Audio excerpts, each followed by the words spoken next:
And then we have the classic models of adaptation, like the one we see here, that the idea is first, let's do like a pilot to see if it works.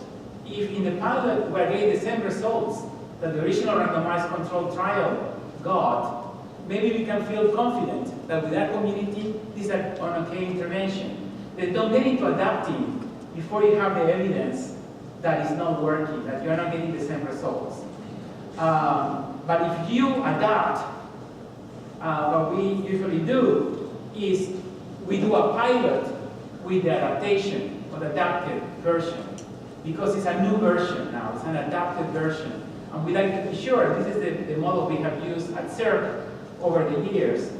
We pilot test the adapted version, and if we find that we have really changed a lot, and things start to look a little bit different, too different, kind of far away from the original intervention, we have done then randomized controlled trials. And some of them have been in one condition. Randomly, we assign people, families, or individuals to the newly adapted version. Another condition can be the original intervention. And then we always like to have a control, because there are many factors that can be interfering there. And we have learned a lot from those randomized controlled trials. Those are expensive. NIH has been generous with us over the years. Then we have the luxury of doing that. But we believe that in a context like the Southwest, and I like this map because we show Mexico very big because it's very present in our lives every day. We need sometimes to modify interventions enough or that they require a new randomized controlled trial, because we have moved too far away from the original. And you know, in their case, Latinos are growing. Now we have more Latino children and non-Latino children in the state. And the American Indian communities are very strong. The color in the map are all Indian communities. Then what we have done because of that, to give you an example, this is the case study for today, because I know we are running a little out of time. We originally developed our own evidence-based intervention. We call it Keeping It Real, and then SAMHSA, you know, put it in the model program list. And originally we developed it for Arizona. It's a prevention program for substance abuse with 7th and 8th graders, but now it's in use in 48 states of the union, then and 7 countries outside of the U.S. Then how that happened? You know, how can somebody in Tennessee be using a program that we developed in Phoenix with mostly Mexican American youth? Then even for us within Arizona, we found that we needed to adapt that intervention. And I should show you a little bit, like developmentally, the parents of the children, the teachers, and the administrators in the schools said, oh, you're waiting until the 7th grade, that's too late. You need to start earlier, because our epidemiological data show that kids start to experiment, at least with alcohol, tobacco, marijuana, at age 10. Then we say, okay, but we don't know if it started earlier will be more efficacious. Then, of course, we went to NIDA. NIDA gave us money. And with a randomized controlled trial, with a modified, we developed developmentally modified intervention, adapted it for younger children. And then we had a condition where 5th graders get it. Other conditions where we wait until the 7th grade. Another condition when they go to the 5th and the 7th grade. And then a control group. And what we found after a lot of money and time and effort is that we didn't find any significant difference between those who received it in the 5th and 7th grade with those who received it only in the 7th grade. And the ones who showed the worst outcomes were the ones who received it only in the 5th grade. Then it was clear that in terms of return on investment, it was okay to wait until the 7th grade, because kids were not ready yet to incorporate the prevention message when they were so young.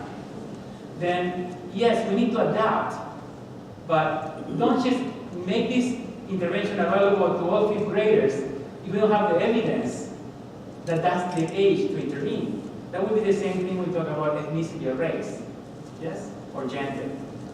We can say, oh, this works only with women. How do you know that? Don't exclude the boys.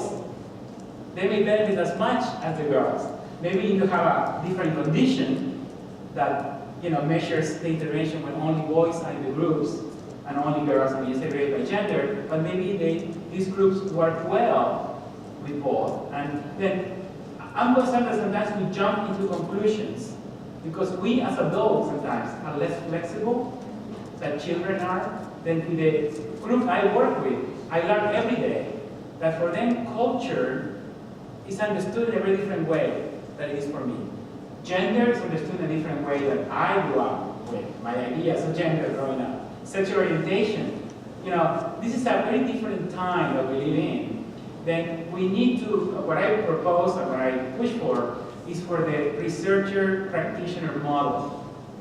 Our society is so complex and so beautiful in its way of dealing with life and changes that we cannot get stuck in time. We need to be constantly assessing what's going on, how do I need to change, how much do I need to change, and then know when we cross that line, that this is no longer the intervention I have evidence for. Then I need to go through the very costly and hard work of conducting a new randomized control trial. Then I think partnership with the universities and agencies are key, as we were discussing earlier this morning. But money is needed. I think people say, well, Flavio, but it's so difficult to have grants. Let me tell you, my fellow colleagues, people are getting grants left and right. Why not to get it in social work? Yes? Then, if we get into that thing about, oh, it's so difficult, then again, our communities deserve the best sciences available.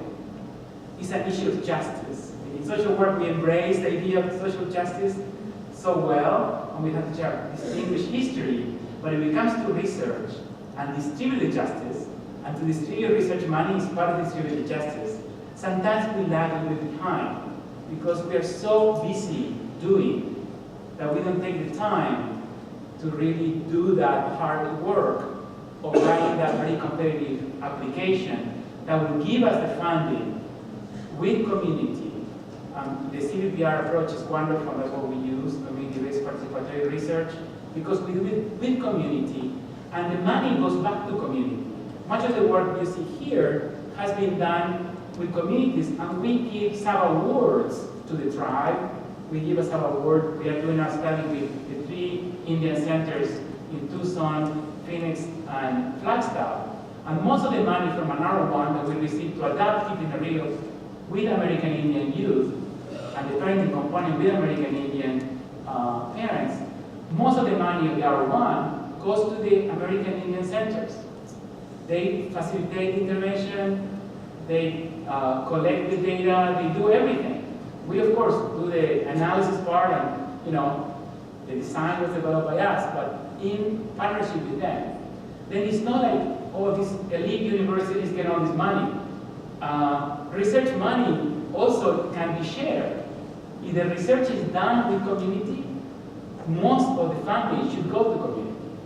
Then it's not one or the other. Agencies don't need to be doing the work for free when they participate in research. As well as, I think, universities should not be doing the work for free. Then I think in cultural adaptation work, we have found a wonderful venue to really develop and strengthen those partnerships. And I think there is we're out of time, but we can take this to the international level as well, because we live in a global society. Then when we develop Keeping It Real, our colleagues from Mexico immediately said, we want to use it. And we translated it, the manuals and manualized intervention, and the videos were done with voiceover. Then the stories were the same, the characters were the same, but instead of moving the lips in English, oh, well, the lips were going in English, but the voiceover was in Spanish. And that was the best we were able to do. Then we did a pilot study in Jalisco, in Guadalajara. And even for that pilot study, we wanted to do it randomly. Then one school was randomly selected to be in the experimental group and one in the control group. And they used it the way it was. The only difference was Surface was all in Spanish now. Even the videos, the voiceover. It worked very well. But, as you see some of the results here, but through the qualitative piece, because most of these adaptations are mixed methods. Because you need to understand the what, but also understand the why. Why is working, why is not working, and the how. How is it working, how is it not working. Then the quantitative, the survey data tell us the what, but not the why or the how. Then it has to be mixed method because we need to capture that. And to be able to make adaptation, we need the how and the why. Then the children told us in focus groups in Mexico that the part that was not relevant to them were the stories in the videos, and the voiceover drove them crazy. Then they say, we have our own stories. And they now, with help from Arizona State, we have been able to develop videos with the children in Mexico, in Jalisco, and they're beautiful videos, and I think they're better, much better than the original ones. All in Spanish. The kids acted on it, from Jalisco.